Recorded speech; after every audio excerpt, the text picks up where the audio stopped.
نحمدہ و نصلی علی رسولہ الکریم۔ معزز سامعین السلام علیکم۔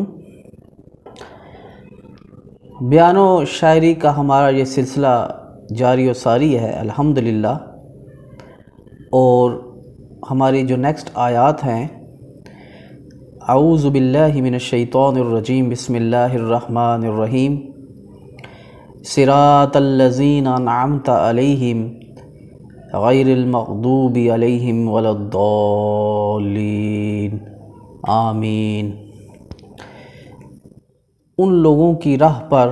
جن پر تو نے انعام کیا، جن پر تیرا غضب نہیں ہوا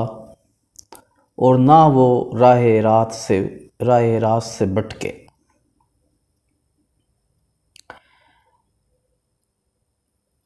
معزز سامعین، ہم یہ دیکھتے ہیں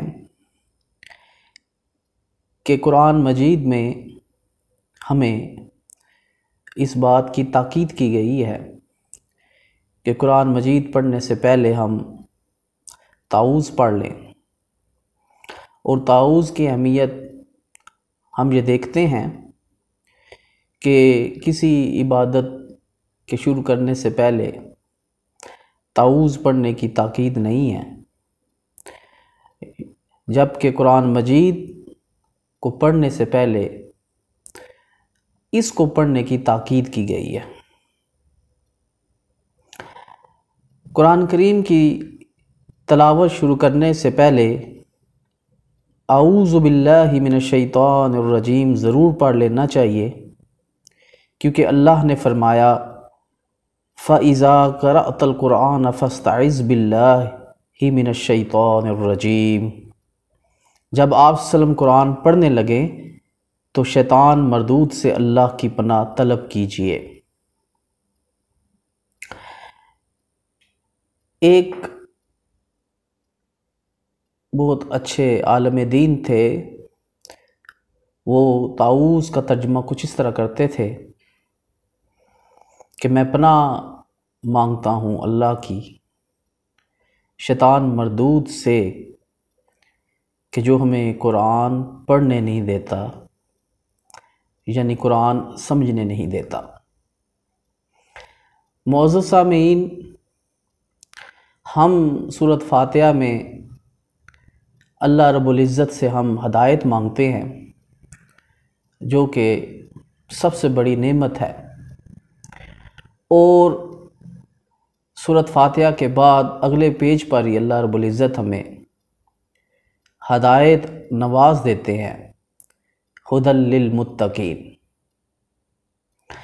اور ہم یہ دیکھتے ہیں کہ قرآن مجید فرقان حمید کو جب ہم سمجھتے ہیں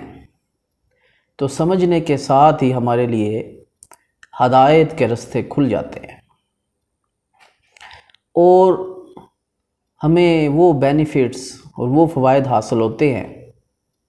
نہ صرف وہ دنیوی ہوتے ہیں بلکہ اخروی بھی ہوتے ہیں۔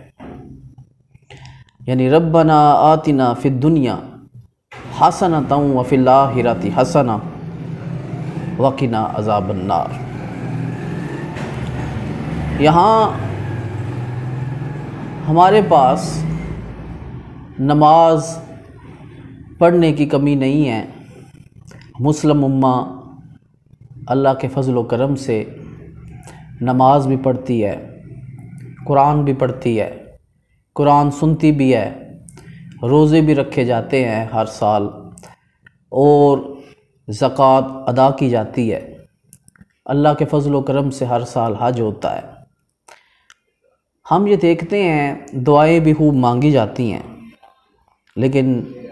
ملت اسلامیہ اس وقت بہت پیچیدہ مسائل کا شکار ہے، اور وہ مسائل یہ ہیں کہ ہر جگہ پر مسلمانوں کے اوپر بالخصوص ظلم و تشدد ہو رہا ہے، اور 57 ملک ہونے کے باوجود ہم پستی کے عالم میں ہیں، اور ہمارا انٹرنیشنل طور پر کوئی سٹیٹس نہیں ہے۔ یہ وجہ کیا ہے؟ اس کی وجہ کیا ہو سکتی ہے؟ اس کی وجہ صرف یہی ہے کہ ہمارے پاس ہدایت موجود تھی، ہم نے ہدایت کو طلب کیا، ہدایت طلب کرنے کے بعد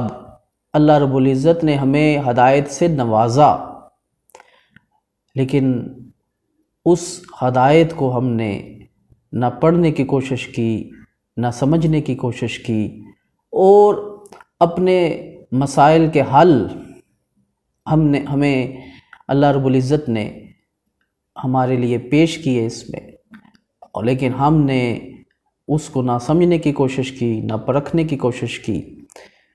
اور رزق کی کنجیاں، فلاح کی کنجیاں، کامیابی کی کنجیاں اللہ رب العزت نے ہمیں دیں، بتائیں، لیکن ہم نے قرآن کو نہ سمجھنے کے نتیجے میں ہم ان فیوز و برکات کو حاصل نہیں کر سکے۔ یہی وجہ ہے کہ ہم عبادات میں کمی تو نہیں کرتے ہیں، عبادات میں بہت بڑھ کر ہے، لیکن معاملات میں ہم سے کوتاہی ہو چکی ہے، اور ہم نفسیاتی الجھنوں کا شکار ہو چکے ہیں، اور دین اسلام کی جو ریئل امپلیمنٹیشن ہے کرنا تو وہ تھی قانون سازی، لیکن وہ ہم قانون سازی کرنا تو دور کی بات، ہم میں وہ سوچنے کی بھی طاقت نہیں ہے پستی کے عالم میں، کیونکہ غلامی میں ناکام آتی ہیں تدبیریں نہ شمشیریں، جو ہو ذوق یقیں پیدا تو کٹ جاتی ہیں زنجیریں۔ تو جو ذوق یقیں اسی صورت پیدا ہو سکتا ہے کہ جو ہدایت اللہ رب العزت نے ہمیں قرآن میں عطا کی ہے ہم اس کو سمجھیں، اس کو پرکھیں۔ ہمیں دارالکفر میں بھی مسجدیں بنانے سے روکا نہیں جاتا، ہمیں دارالکفر میں بھی روزے رکھنے سے روکا نہیں جاتا، بلکہ وہ بینیفٹس دیتے ہیں رمضان کے مہینے میں، وہ اشیاء کو سستا کر دیتے ہیں۔ ہمیں زکوٰۃ دینے سے بھی روکا نہیں جاتا، ہمیں حج کرنے سے بھی روکا نہیں جاتا، ہمیں اگر روکا جاتا ہے تو دین اسلام کی امپلیمنٹیشن کرنے سے روکا جاتا ہے۔ یہی وجہ ہے کہ ہم یہ دیکھتے ہیں کہ یورپ میں، جرمنی میں اور دیگر ممالک جو یورپ کے ہیں اس میں حجاب کے اوپر جو ہے وہ تمسخر اڑایا جاتا ہے، اس لیے کہ وہ اسلام کی پہلی امپلیمنٹیشن ہے، بنیادی امپلیمنٹیشن ہے، تو وہ قانون سازی کا ہمیں اختیار نہیں دیتے ہیں، جبکہ اسلام حقیقی معنوں میں دنیا میں فلاح کے لیے آیا تھا، اور فلاح اسی صورت ہو سکتی تھی جب اس کی قانونی طور پر امپلیمنٹیشن ہوتی۔ تو ہم یہ دیکھتے ہیں صراط الذین انعمت علیہم غیر المغضوب علیہم ولا الضالین، ان لوگوں کی راہ پر جن پر تو نے انعام کیا، جن پر تیرا غضب نہیں ہوا، نہ وہ راہ راست سے بھٹکے۔ صراط الذین انعمت علیہم قرآن کی تصریح کے مطابق ان سے مراد انبیاء، صدیقین، شہداء اور صالحین ہیں۔ وہ لوگ نہیں جنہیں مال و دولت یا حشمت و جاہ کی فراوانیاں حاصل ہیں۔ تو یہ ہم دیکھتے ہیں کہ مال و دولت و حشمت و جاہ جو ہے وہ کامیابی نہیں ہے۔ اس وقت ہمارے پاس بالخصوص کچھ اسلامی ملکوں کے پاس ٹیکنالوجی کی کمی نہیں ہے، میزائلوں کی کمی نہیں ہے، مال و دولت کی کمی نہیں ہے، اور دولت کی اس قدر فراوانی ہے کہ ہم یہ دیکھتے ہیں کہ یورپ اور امریکہ میں انہوں نے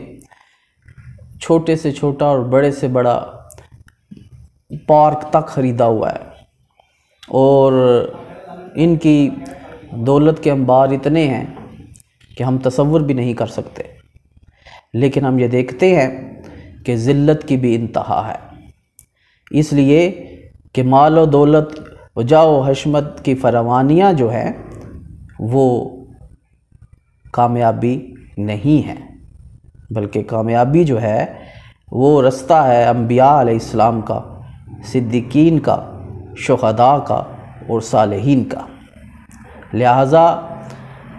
ہر شخص کو انفرادی طور پر بھی اور اجتماعی طور پر یہ بات ذہن نشین کر لینی چاہیے کہ اگر کسی کے پاس مال و دولت ہے تو وہ اس مستی میں نہ رہے کہ وہ کامیابی کی راہ کے اوپر ہے۔ اگر کسی ملک کے پاس وسائل کی بہتات ہے تو وہ اس مستی میں نہ رہے کہ وہ راہ ہدایت کے اوپر ہے، بلکہ اس کا کرائیٹیریا کچھ اور ہے۔ آپ صلی اللہ علیہ وسلم کے ارشاد کے مطابق مغضوبی علیہم سے مراد تو یہود ہیں جو گناہ کے کاموں پر دلیر ہوئے تھے اور ان پر اللہ کا عذاب اور پھٹکار نازل ہوئی، اور ضالین سے مراد عیسائی حضرات ہیں جو فلسفیانہ موشگافیوں میں پھنس کر تثلیث اور گمراہی کا شکار ہوئے۔ معزز سامعین، دور نبوی میں تو واقعی یہ فرقے مغضوبی علیہم ولا الضالین تھے، مگر آج مسلمانوں کے اکثر فرقے ان میں شامل ہو چکے ہیں، اور صراط مستقیم پر تو مسلمانوں کا صرف وہی فرقہ ہے جس کے متعلق آپ صلی اللہ علیہ وسلم نے فرمایا ما انا علیہ واصحابی۔ اسی طرح ہم ولا الضالین کے بعد آمین پڑھتے ہیں۔ سیدنا ابو ہریرہ رضی اللہ تعالیٰ فرماتے ہیں کہ آپ نے فرمایا جب امام ولا الضالین کہے تو تم آمین کہو، جس کا آمین کہنا فرشتوں کے آمین کہنے کے موافق ہو گیا اس کے پہلے گناہ بخش دیے جاتے ہیں، بخش دیے جائیں گے۔ بخاری شریف۔ اسی پر اکتفا کروں گا، اور میں نے کچھ اشعار میں اس قلوب لباب پیش کرنے کی کوشش کی ہے۔ محبت تیری میں صدا چاہتا ہوں، محبت تیری میں صدا چاہتا ہوں، عطا چاہتا ہوں اور رضا چاہتا ہوں۔ ہدایت کا بخشنا صرف تیرا کام ہے، ہدایت کا بخشنا صرف تیرا کام ہے، وفائے منعم کی وفا چاہتا ہوں۔ ما انا علیہ واصحابی، یہی راہ اور یہی ادا چاہتا ہوں۔ بندہ ہوں تیرا بن عبد الرشید، بندہ ہوں تیرا بن عبد الرشید، ہر سانس پہ ذکر خدا چاہتا ہوں۔ وما علینا الا البلاغ المبین۔